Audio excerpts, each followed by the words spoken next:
Hello again, and welcome to Let Jesus Drive.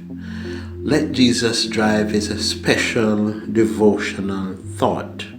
My topic today is a new heart. The other day, as I went to the prison house, I visited with some inmates.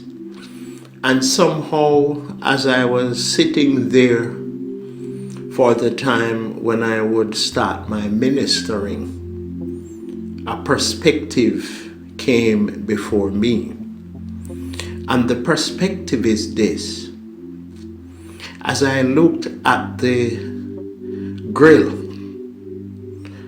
that is there as a bar to keep the prisoners from escape, it came home to me forcefully that in truth and in fact, when I stand on one side of the bar and the prisoners on the other side of the bar, both of us are somehow separated by that bar. The prisoners are locked in. But even though the bar is before me, I am free because I can walk free. But the perspective that I garnered is this. All of us at the end of the day are sinners saved by grace. And when we are not free from our sins, we are in the prison of sin. I know a man whose name is Jesus, who can break the chains and set us free so that we can be free indeed. We can have a new heart. The story was told of a certain prisoner who was most cunning and brutal and was singularly repulsive even in comparison with other prisoners. He had been known for his daring and for the utter absence of all feeling when committing acts of violence. The chaplain had spoken to him several times, but had not succeeded even in getting an answer.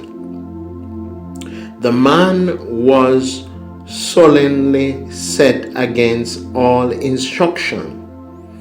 At least he expressed a desire for a certain book. But as it was not in the library, the chaplain pointed to the Bible, which was placed in his cell, saying, "Did you ever read that book?" He gave no answer, but looked at the good man as if he would kill him. The question was kindly repeated with the assurance that he would find it well worth reading.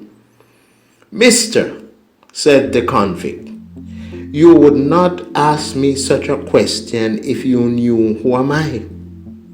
What have I to do with a book of that sort?" The chaplain answered, "I know all about you, and that's why I think the Bible is the book for you." "It would do me no good," he cried.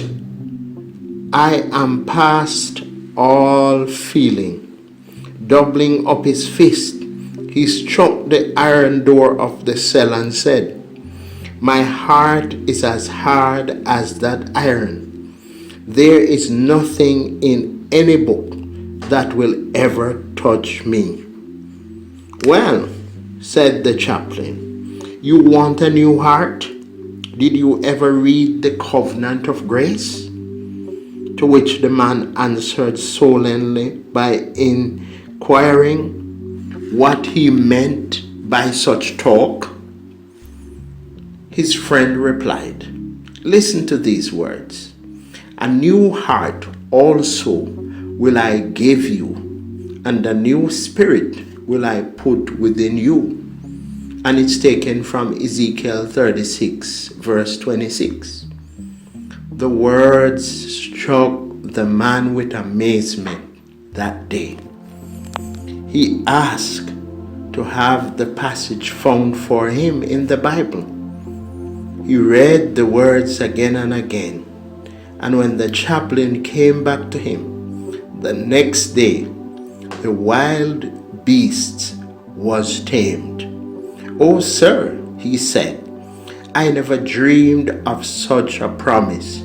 I never believed it possible that God would speak in such a way to men.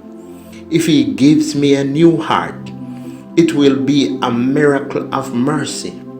And yet I think He is going to work that miracle upon me. For the very hope of a new nature is beginning to touch me as I never was touched before." And so, beloved friends, it is the same thing with us when we are in the prison of sin. We have to ask the Lord to give us a new heart, just like what David asked of his Lord. He said, "O Lord, create in me a new heart and renew within me that right spirit." And so, beloved friends, until next time, when we will have another thought for you, walk good.